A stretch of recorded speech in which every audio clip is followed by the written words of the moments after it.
రోమిలకు రాసిన పత్రిక అపోస్తలుడైన పౌలు గారు రోమిలకు రాసినటువంటి పత్రిక 6వ అధ్యాయం 6వ అధ్యాయము 5వ వాక్యం నుంచి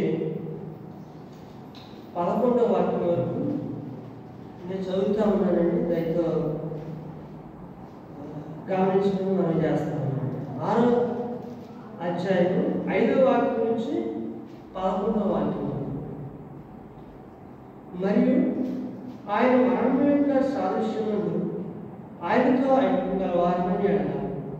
ఆయన పునరుద్ధానం యొక్క సాదృశ్యమును ఆయనతో ఐక్యం గల వారిని ఎలాగగా మనమికను పాపమునకు దాసులు కాకుండాటకు పాప శరీరము నిర్గతమగునట్లు మన ప్రాచీన స్వభావం ఆయనతో కూడా సిలువ వేయబడినది. చనిపోయిన వాడు పాపముక్తుడిని తీర్పు పొంది ఉన్నాడు. మనం క్రీస్తు కూడా చనిపోయిన మృతుల్లో నుండి లేచిన క్రీస్తు చనిపోవడని మరణమునికి ఆయన మీద ప్రభుత్వం లేదని ఆయనతో కూడా జీవించుమని నమ్ముచున్నాం. ఎలాగగా ఆయన చనిపోవడం చూడగా పాప విషయమే ఒక్కసారి చనిపోయింది, కానీ ఆయన జీవించడం చూడగా దేవుని విషయమై జీవించున్నాడు.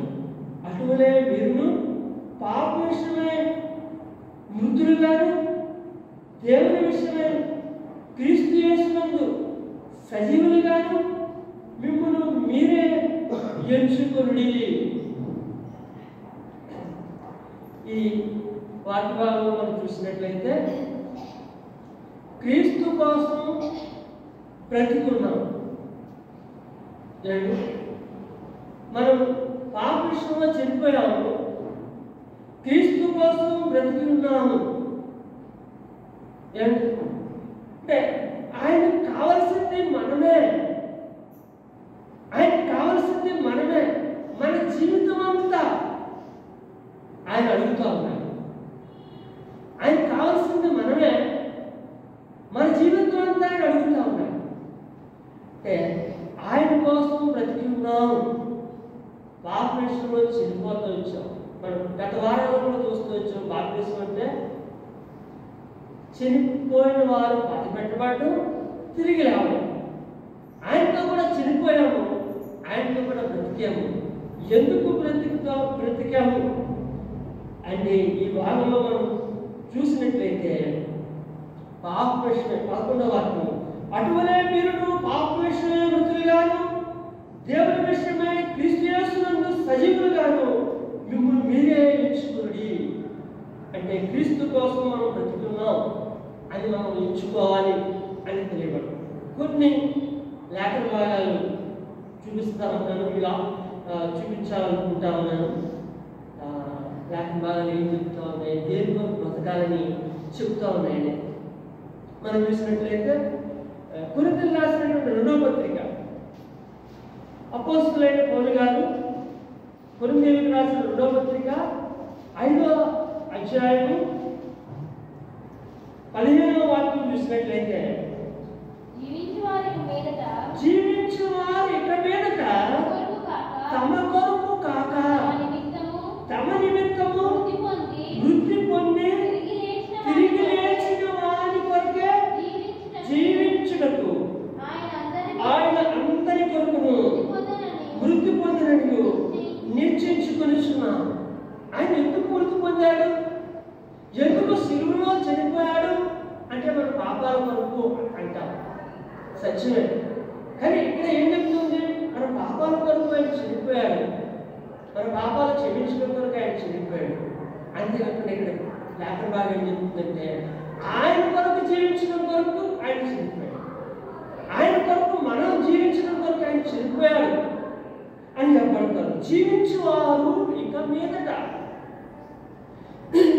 తమ నిమిత్తము తమ కొరకు కాక, జీవించేవారు ఇక మీదట తమ కొరకు కాక. ఎవరైతే రక్షింపబడుతూ వచ్చినారో వారి జీవితము తమ కొరకు కాదంట, వారి కొరకు జీవించడానికి కాదంట. అంటే ఎవరి కొరకు జీవించడానికి అని చెప్పబడతారు.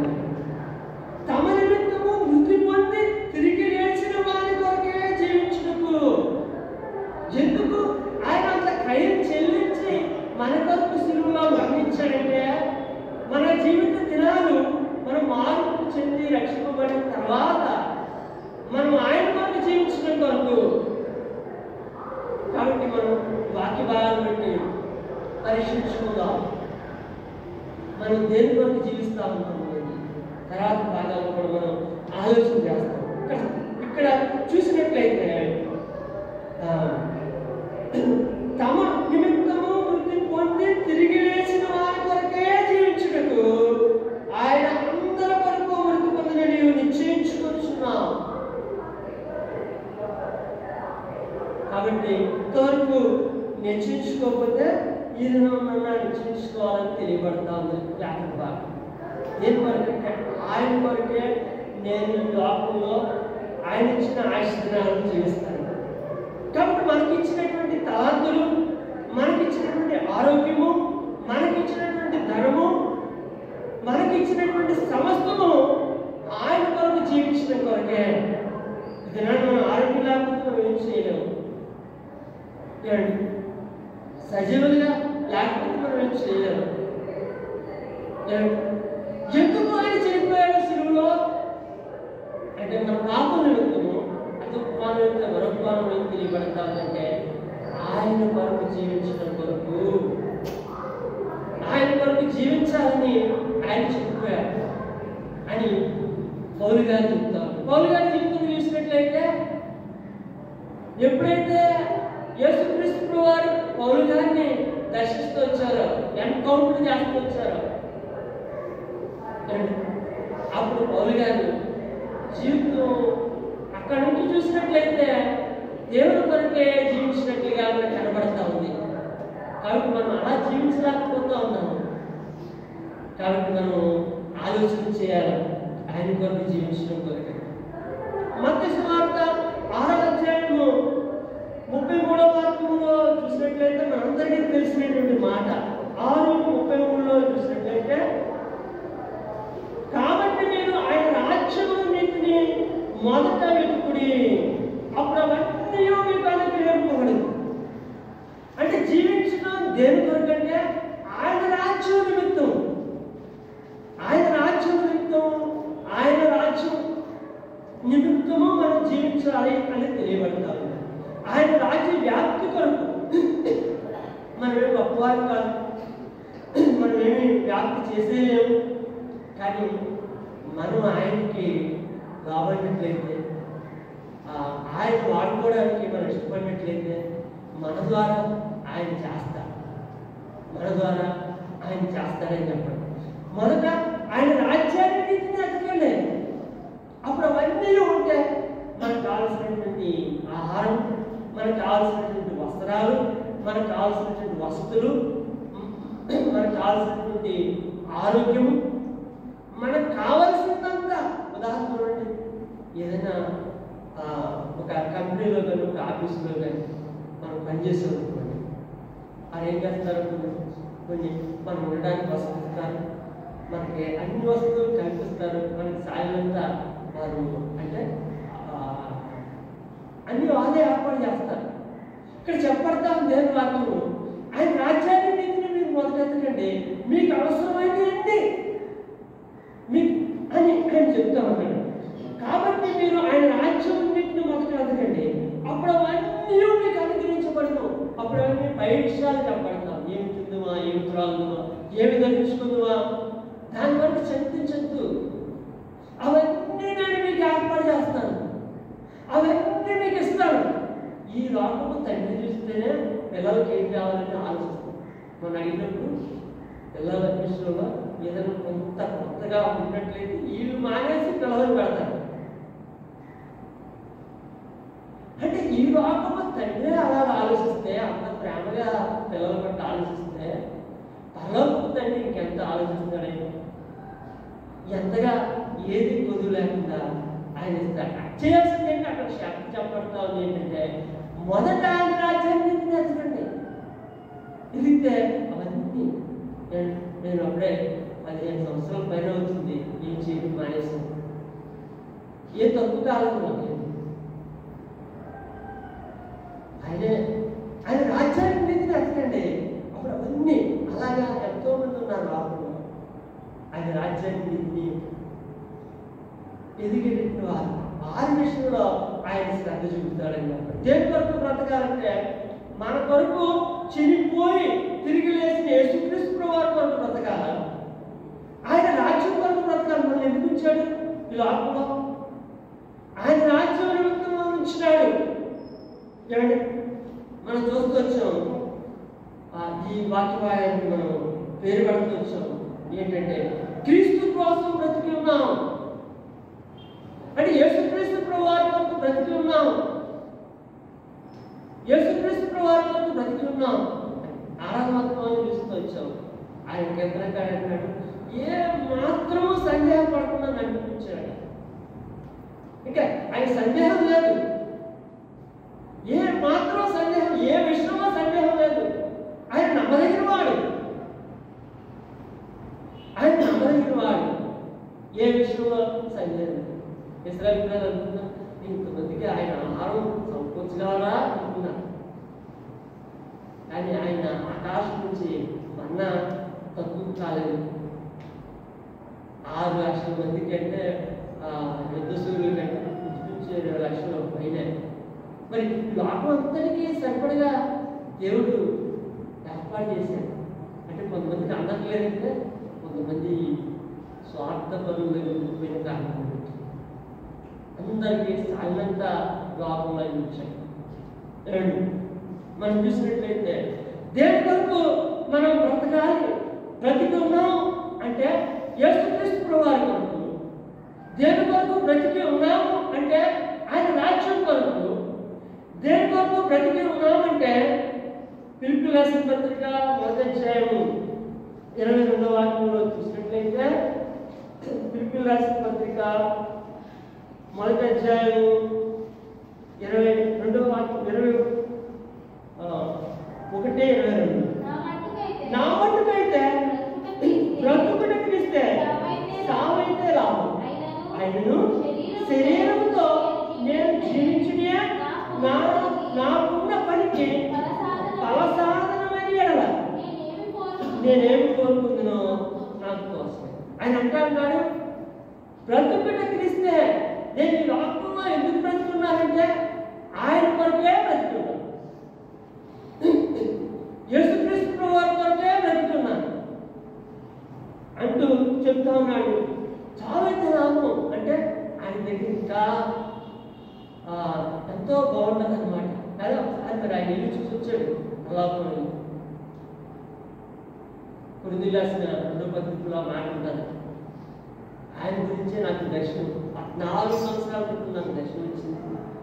అక్కడ అయినటువంటి మాటలు చెప్పడానికి వీల్లేదు అని చెప్తా వచ్చాడు. నేను అంటా ఉన్నాడు 22 ఆయనను శరీరంతో నేను జీవించుటే నాకున్న పనికి ఫలసాధనమైన. ఎందుకంటే ఆయన శరీరంతో జీవించుంటే ఆయన కొరకు నేను పని చేస్తాను. నేను పని చేయడం ద్వారా ఆయన పని జరుగుతుంది. కాబట్టి ఆయన ఎన్ని సంఘాలు ఏర్పాటు చేస్తూ వచ్చాడు. ఆయన కొరకు లోకంలో బ్రతుకుంటే ఆయన ఎన్ని శ్రమలు అనిపిస్తూ వచ్చాడు. కొరింథీయులకు రాసినటువంటి 2వ పత్రిక 11వ అధ్యాయం 32 నుంచి చూస్తే ఆ శ్రమల లిస్టు పెద్ద లిస్టు ఉంటుంది. ఆయన పడ్డ దెబ్బలు ప్రభు కొరకే, ఆయన శస్త్రాలు అనిపించాడు ప్రభు కొరకే. ఆయన దిగంబరిగా ఉన్నానంటా ఉన్నాడు, చలిలో ఉంటానని అంటున్నాడు, ఆహారం లేకుండా ఉన్నానంటా ఉన్నాడు. ఎన్నో 5 మార్లు కూడా తక్కువ 40 దెబ్బలు తినానంటా ఉన్నాడు. అవన్నీ కూడా ఈయన చేసిన తప్పిదాలు కాదు, పౌలు గారు చేసిన తప్పిదాలు కాదు, ప్రభువు కొరకు. నేను బ్రతుకుంటే ఆయనకు ఉపయోగపడతాను, ఆయన కొరకు సేవ చేస్తాను. కాబట్టి బ్రతికి ఉండటం ఫలసాధనం అని చెప్తా ఉన్నాడు. ఆయన శరీరంతో నేను జీవించుటే నాకున్న పనికి ఫలసాధనమైన ఎడలా నేనేమి కోరుకుంటున్నా నాకు తోచలేదు. మరణాపాయాల్లోంచి అనేక సార్లు తప్పించబడి చూపించాడు దేవుడు. పౌలు గారి ద్వారా చేయాల్సిన పనంతా చేసే వరకు పౌలు గారిని ఆయన ఉంచాడు, ఆయన ఉంచుతూ వచ్చాడు దేవుడు. కాబట్టి మనం బ్రతికున్నది ఆయన కోసం, యేసుక్రీస్తు ప్రభువారి కోసం అని చెప్పబడతాము. మనం బ్రతికున్నది ఆయన రాజ్యం కోసం, మనం బ్రతికున్నది ఆయన పని కోసం. ఏమండి, మనం బ్రతికున్నది ఆయన మీద విశ్వాసంతో. అది రోమియోలు రాసిన పత్రిక 1వ అధ్యాయము 17వ వాక్యంలో ఈ విధంగా రాయబడి ఉంది. ఎందుకంటే నా నీతిమంతుడు విశ్వాసముగా జీవించిన రాయబడిన ప్రకారము విశ్వాసం మూలముగా అంతకంతకు విశ్వాసం కలిగినట్లు దేవుని నీతి దాని యందు బయలుపరచబడుచున్నది. నీతిమంతుడు విశ్వాసం మూలముగా జీవించు అంటే జీవించడం అనేది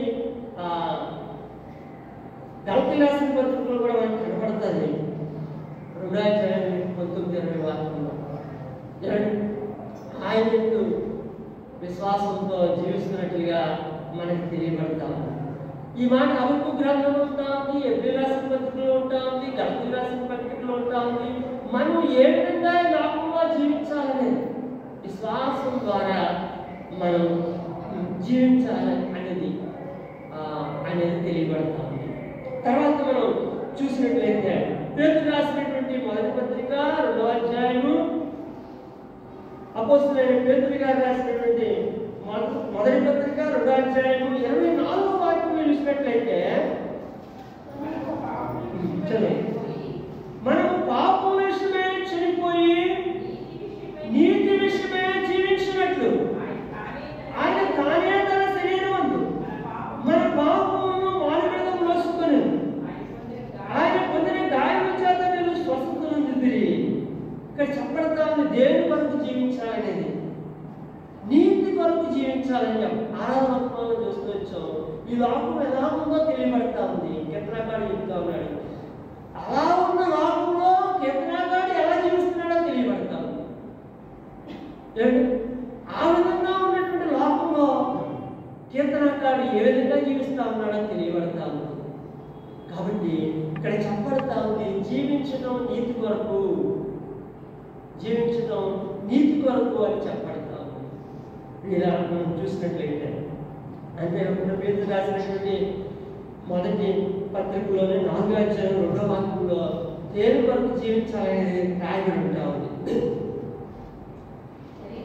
శరీర విషయంలో శ్రమపడినవాడు శరీరమందు జీవించు మిగిలిన కాలం ఇక మీదట మనుజాశలను అనుసరించి నడుచుకునుట దేవుని ఇష్టానుసారంగానే నడుచుకున్నట్టు పాపముతో జోలికనేమీ లేకుండును.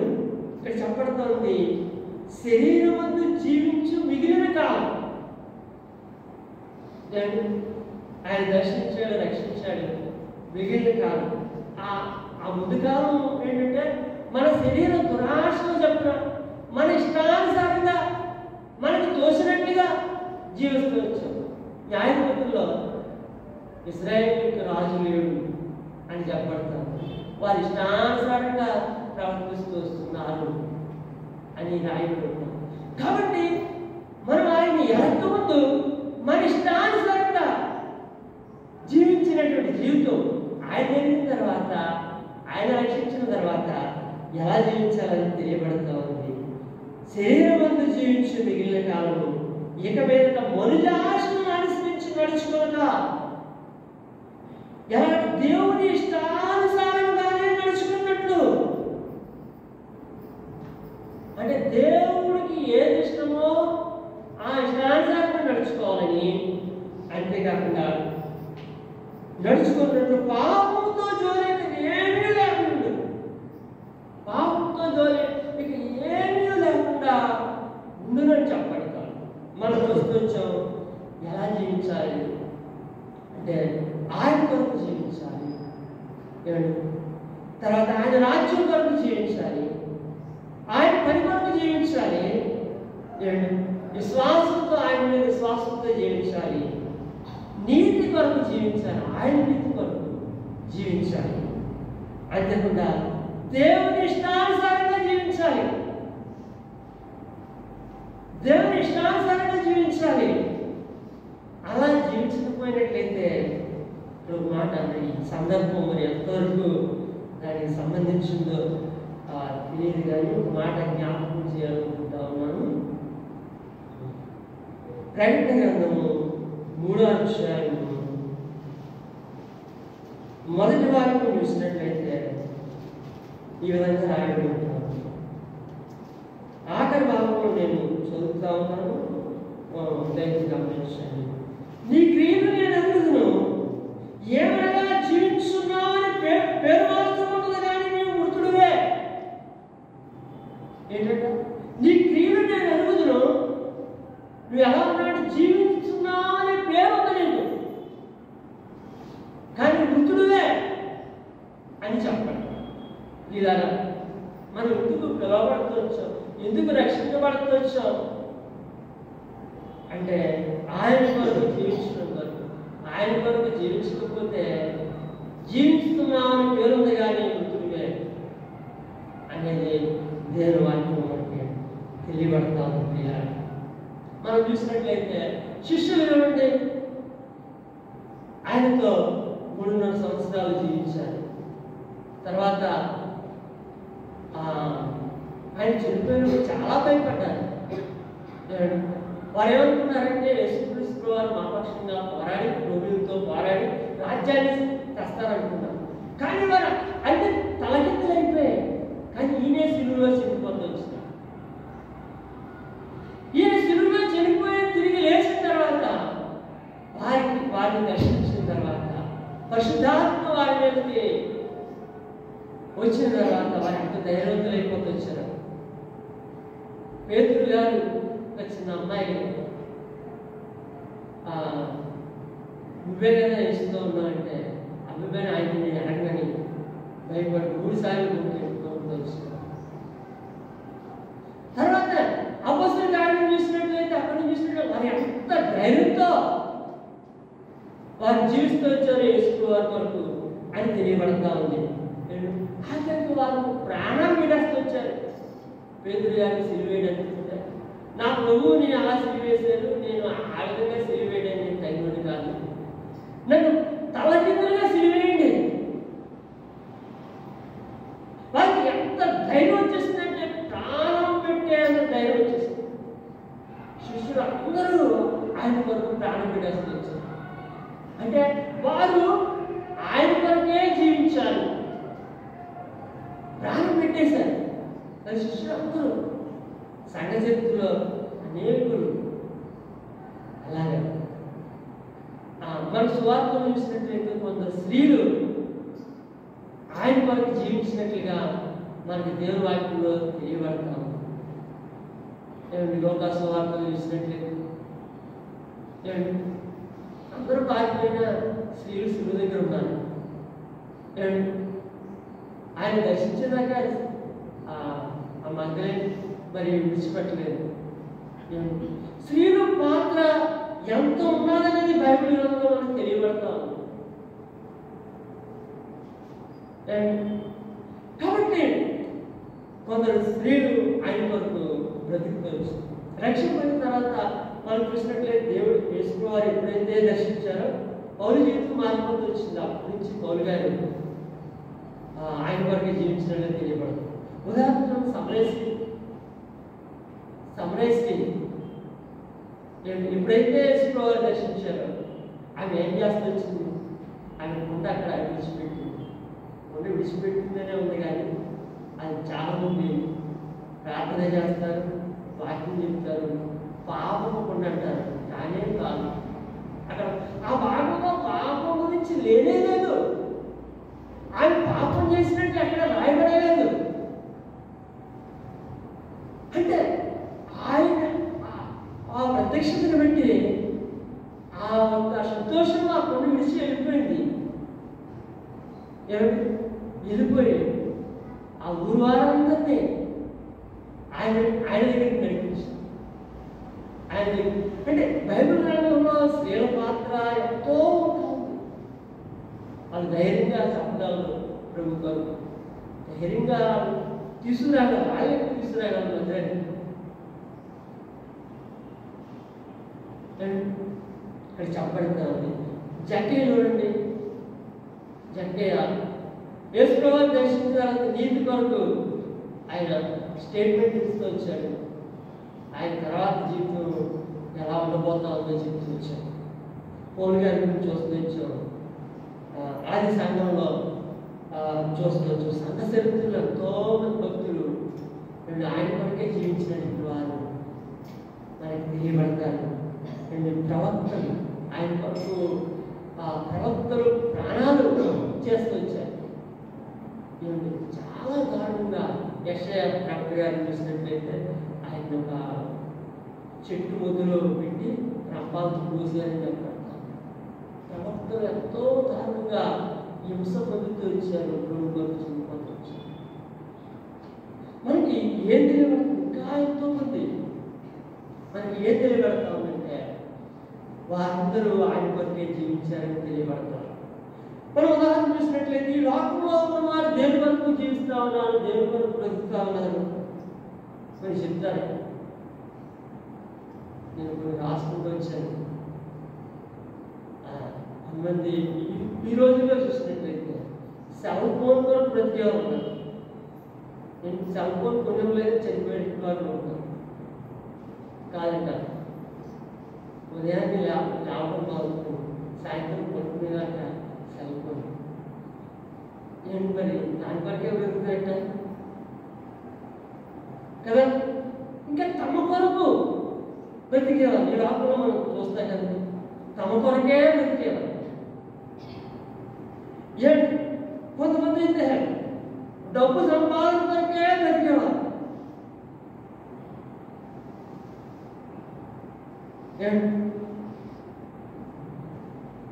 కొంతమంది శరీరాశల కొరకే బ్రతికేవారు.